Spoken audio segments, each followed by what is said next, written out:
নমস্কার, ব্রেকিং বাংলায় আপনাদের স্বাগত। আমি জয়ন্ত মজুমদার। গুজব আর মিথ্যাচার দিয়ে যে কোনো আন্দোলন টেকানো যায় না, তার হচ্ছে একেবারে হাতে গরম প্রমাণ হচ্ছে আরজি করের আন্দোলন বা আরজি করের মহিলা চিকিৎসককে খুন ও ধর্ষণের ঘটনা নিয়ে যে আন্দোলন হয়েছিল সেই আন্দোলন।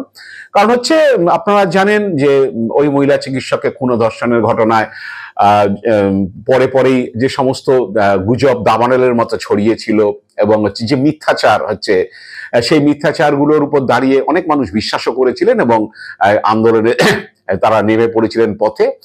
কিন্তু সেগুলো দিয়ে যে আন্দোলন টিকিয়ে রাখা যায় না, সে আন্দোলন যে পথভ্রষ্ট হবে, আন্দোলন যে কানাগলিতে ঢুকে যাবে, এটা হচ্ছে সত্য এবং সেটাই এখানে প্রমাণিত হয়েছে। ১ বছর অতিক্রান্ত, আগামীকাল ৯ই আগস্ট। জানেন গত বছর ৯ই আগস্টে আরজি করের ওই মৃত চিকিৎসকের দেহ উদ্ধার হয়েছিল। তো যেটা দেখা গেল যে গত বছর ওই ঘটনার পরে পরেই হচ্ছে পুলিশে তদন্ত হচ্ছে, ৫ দিনের মাথায় সিবিআইও তদন্ত করতে এসেছিল, কিন্তু গুজব হচ্ছে একেবারে সাংঘাতিক দাবানলের মতো ছড়িয়েছিল। তো সেই গুজব এবং মিথ্যাচারের উপর দাঁড়িয়েই বোধহয় অনেকে চেয়েছিলেন যে সে আন্দোলনটাকে টিকিয়ে রাখতে, কিন্তু সেই আন্দোলন যে কানাগলিতে ঢুকে যাবে এটা বাস্তব, এটাকে অস্বীকার করার উপায় নেই। কিছুদিন টিকিয়ে রাখা যায় কিন্তু বেশি দিন টেনে রাখা যায় না। এখন সেই আন্দোলনে যারা ছিলেন, যারা তা পরিচালনা করেছেন, এখন তারা হাড়ে হাড়ে টের পাচ্ছেন। তো এখন টের পেয়ে তো লাভ নেই, কারণ যেটা ঘটনা সেটা হবেই। কারণ সত্যকে তো এইভাবে চাপা দিয়ে রাখা যায় না। কিছুদিন গুজব ছড়িয়ে দিয়ে, কিছুদিন মিথ্যাচার করে হচ্ছে আপনি কিছু মানুষকে ভুল বুঝিয়ে দিতে পারেন, কিন্তু সত্য আসবেই সামনে। কারণ হচ্ছে এটা পরিষ্কার যে আপনি একটা জিনিসকে এইভাবে ধামাচাপা দিতে পারেন না। তো আমি আসি প্রথমে যে সেই গুজব, সেই বিখ্যাত গুজবগুলোর কথা একটু আপনাদের স্মরণ করিয়ে দিই। যে প্রথম বলি সেই বিখ্যাত অডিও কল, আরজি করের ঘটনার পরে যে অডিও কল একেবারে সেই হাজারে হাজারে মোবাইলে ছড়িয়ে পড়েছিল, আমি সোমা বলছি। সেই সোমা বলছি খুব মানে একেবারে একটা সাংঘাতিক উৎকণ্ঠার মধ্যে একটা গলা। কোন আইটি সেলের ল্যাবরেটরিতে সেটা তৈরি হয়েছিল, কোন রাজনৈতিক দলের আইটি সেলের ল্যাবরেটরিতে তৈরি হয়েছিল আমি জানি না, কিন্তু শুনেই আমি প্রথমে বুঝতে পেরেছিলাম এটা আইটি সেলের ল্যাবরেটরিতে তৈরি একটা অডিও কল, যেখানে হচ্ছে ৬-৮ জন সহ চিকিৎসক, মানে এই যে মৃত যে চিকিৎসক তার হচ্ছে তিনি দুর্নীতির কথা জেনে ফেলেছেন হাসপাতালে, তাই তাকে খুনের চক্রান্ত হয়েছে, ধর্ষণের চক্রান্ত হয়েছে। ৬-৮ জন চিকিৎসক, তার সহকর্মী চিকিৎসক, তারা হচ্ছে এটা প্ল্যান করেছে। তারা ওখানে মদ্যপান করেছে সেদিন রাত্রে। তারপরে একজন তার মধ্যে মহিলা চিকিৎসকও ছিলেন, তিনি তাকে ডেকে নিয়ে গেছেন সেমিনার রুমে। সেখানে তার উপর অত্যাচার হয়েছে, দুহাত চেপে রেখে তাকে হচ্ছে ধর্ষণ করা হয়েছে। এবং তারপরে যেটা হয়েছে যে তার পা ছিঁড়ে ফেলা হয়েছিল, মানে বুঝতেই পারছেন, ২ পা ধরে ছিঁড়ে ফেলার চেষ্টা হয়েছিল। সে কারণে মহিলা চিকিৎসকের পেলভিক বোন এবং কলার বোন ভেঙে গিয়েছিল, কি সাংঘাতিক অবস্থা করা হয়েছিল। তো এইসব অত্যাচারের পরে তারপর তারা নেমে এসে নিচে দেখেছে যে হাসপাতালের গ্রুপ ডি স্টাফের সঙ্গে সিভিক ভলেন্টিয়ার সঞ্জয় রায় মদ্যপান করছে। সঞ্জয় রায়কে তখন বলেছে যে উপরে যা, খাবার আছে, মানে ওখানে গেলে তিনি কিছু ভোগ করতে পারবেন, নারী শরীর ভোগ করতে পারবেন, এরকম তাকে দেওয়া প্রলোভন দেখানো হয়। এবং তারপরে সঞ্জয় রায় গিয়ে হচ্ছে সেখানে ধর্ষণ করে বসে। ধর্ষণ করার পরে সব বিষয়টা সমাপ্ত হয়। সেই আমি সোমা বলছি বিখ্যাত যে অডিও কল ছড়িয়ে পড়লো, লোকে বিশ্বাসও করলো এবং ভাবলো যে এরকম একটা সাংঘাতিক ঘটনা ঘটেছে এবং বাকি সবকিছু ধামাচাপা দেওয়া হচ্ছে। যাই হোক, সে আমি সোমা বলছি কে আজও পর্যন্ত কেউ জানতে পারলেন। এখন যারা আন্দোলনকারী তারাও এখনো বিশ্বাস করেন না বলেছেন, কিন্তু তখন তো অনেকে মজা নিয়েছেন যে এইরকম গুজব ছড়ালে যদি মানুষের মধ্যে এরকম ধরনের একটা করা যায়, তাহলে মানুষ আরো বেশি ক্ষেপে উঠবে, মানুষ আরো বেশি ক্ষেপে যে গালাগাল করবে এবং হচ্ছে সাংঘাতিক একটা তাদের আকার নেবে। গুজব তো জানেন তো, আরে সাংঘাতিক ভাবে ছড়ায়। তো সেই সময় বলছি হয়ে গেল, সিবিআই আসলো, তদন্ত করলো, সেই অডিও কল কে করেছিল সেই কল আজও সেটা জানা গেল না। এখন সবাই মানছেন যে হ্যাঁ গুজব ছিল এবং সেই গুজবের পেছনে অনেকে ছুটেছেন বা অনেকে বিশ্বাস করেছেন। তারপর ষড়যন্ত্রী হোয়াটসঅ্যাপে ছড়িয়ে পড়লো ৬ জনের হচ্ছে তালিকা, সেই তারা হচ্ছে ষড়যন্ত্রী, সবই হচ্ছে ওই মৃত চিকিৎসকের সহকর্মী হাসপাতালের। তারা সব ষড়যন্ত্র করেছে, করে হচ্ছে তারা কিভাবে খুন করা হবে, কিভাবে ধর্ষণ করা হবে সব করেছে এবং তাদের মধ্যে যে নাম, সেই নামের মধ্যে একটা সংখ্যাগরিষ্ঠ নাম হচ্ছে সংখ্যালঘু সম্প্রদায়ের দিয়ে দেওয়া হলো, মানে একটু বুঝিয়ে দেওয়া হলো যে এর পেছনে কারা আছে, কাদের হাত রয়েছে, এইসব করে আরেকটা হোয়াটসঅ্যাপ মেসেজ ছড়িয়ে দেওয়া হলো। এটা অনেকে বিশ্বাস করলেন, বিশ্বাস করে ক্ষিপ্ত হলেন, সরকারের প্রতি ক্ষিপ্ত হলেন। শাসক দলের প্রতি, পুলিশের প্রতি ক্ষিপ্ত হলেন, গুজব ছড়িয়ে দেওয়া হয়েছে। আজও তার কোনো ট্রেস পাওয়া যায়নি, কি ঘটনা, কি বৃত্তান্ত, কোন তারা কি করেছে। যাই হোক, এরপরে আসি 150 গ্রাম বীর্য। আপনারা জানেন যে একজনের নামও হয়ে গেছিল বিচিত্র বীর্য গোস্বামী, বামপন্থী মনোভাবাপন্ন চিকিৎসক, বা কেউ বলে সিপিএম মনোভাবাপন্ন চিকিৎসক, সুবর্ণ গোস্বামী ডাক্তার। তিনি সংবাদ মাধ্যমের কাছে 150 গ্রামের বীর্যের গল্প ছড়িয়ে দিলেন। কি না, 150 গ্রামের বীর্য গল্প চিকিৎসকরা বলেন যে বীর্য তো গ্রামে আসে না, বীর্য তরল, সেই জন্য মিলিলিটারে হয়। 1.5 মিলিলিটার থেকে 5 মিলিলিটার হচ্ছে স্বাভাবিকভাবে একজন মানুষের বীর্যপাত হতে পারে। তা 5 মিলিলিটার যদি হয় 150 গ্রাম মানে 30 জন, তাহলে 30 জন মিলে গণধর্ষণ করেছে, এই তথ্য ছড়িয়ে দিলেন। কোথা থেকে পেলেন বিচিত্র বীর্য গোস্বামী, তিনিই বলতে পারবেন, কিন্তু ছড়িয়ে দেওয়া হলো। অনেকে বিশ্বাস করেন, বাবা, 1 জন না 30 জন মিলে গণধর্ষণ হয়েছে ওই মহিলা ডাক্তারকে, কি সাংঘাতিক বিষয় বলুন তো। না, প্রতিবাদ করতে রাস্তায় নামতেই হবে। তো হলো, এগুলো ছড়িয়ে দিয়ে মজা পেলেন অনেকে। ভাবছেন যে যতভাবে সরকারকে, পুলিশকে বিপর্যস্ত করা যায়, প্রশাসনকে বিপর্যস্ত করা যায়, করা হোক না, অসুবিধার কি আছে, তারপরে বোঝা যাবে। তো সেই বিচিত্র বীর্য গোস্বামী তার কোনো প্রমাণ দিতে পারলেন না যে 150 গ্রাম বীর্যর গল্প কোনোদিন কোথাও পাওয়া গেল না, পোস্টমর্টমও ছিল না।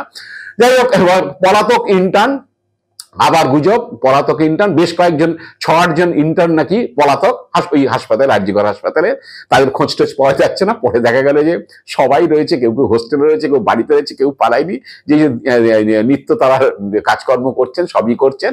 কিন্তু ছড়িয়ে দেওয়া হলো যে খুন করে দিয়ে এই ইন্টার্ন পালিয়ে গেছে, সবই আরজিকরের। এবং সব ওই দুর্নীতির যে কথা জানতে পেরে গেছিলেন মহিলা চিকিৎসক, সেটাকে মুখ বন্ধ করার জন্য তাকে খুন, এবং এই ইন্টার্নরা পালিয়ে গেছেন। এবং মোটামুটি ভাবে এই ইন্টার্নরা শাসক দলের ঘনিষ্ঠ হবে, বা শাসক দলের ছাত্র সংগঠনের ঘনিষ্ঠ হবে। সেই ইন্টার্নদের গল্প ছেড়ে দেওয়া হলো।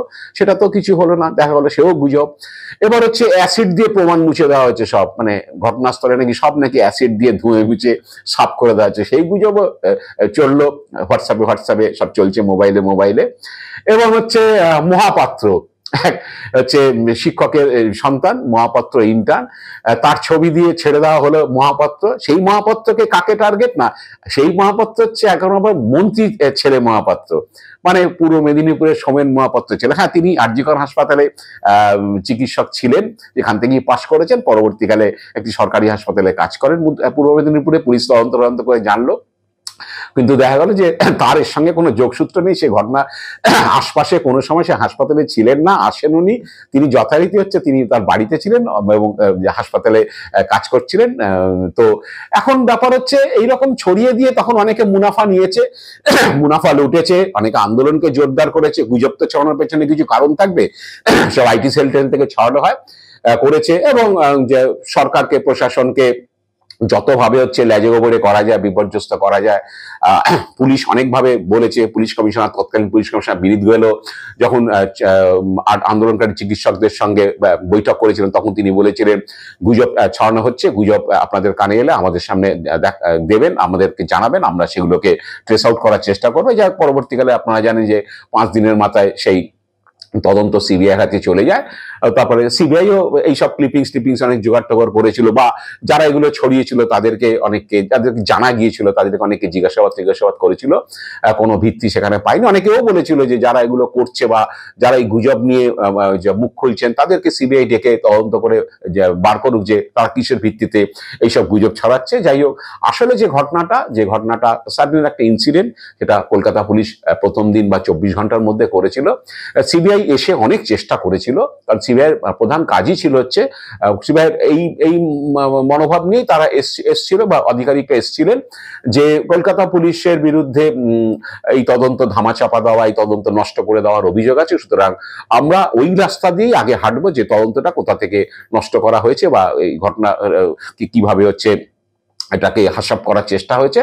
তারা সেই মনোভাব নিয়ে এসেছিলেন, সিবিআই তদন্তকারী আধিকারিকরা, এবং কলকাতা পুলিশকে শুলে চড়াবেন এই মনোভাব নিয়ে এসেছিলেন। প্রথম থেকেই তারা সেইভাবেই কাজ করেছিলেন, কিন্তু অনেক চেষ্টা করে তারা পারেননি। তারা দেখেছে যে কলকাতা পুলিশ যে তদন্তটা করেছে সেটা সঠিক, যার জন্য বারবারই কোর্টে তারা বলছেন যে এইটাই ঘটনা। এবং সেই কারণেই সঞ্জয় রায়কে, যে সিভিক ভলেন্টিয়ার সঞ্জয় রায়কে চার্জশিট করা হয়েছে প্রধান অভিযুক্ত হিসাবে, এবং তিনি ঘটনা ঘটিয়েছেন, ধর্ষণ এবং খুন করেছেন সেটাই চার্জশিটে দেওয়া হয়েছে, সেই মতো সাজা হয়েছে।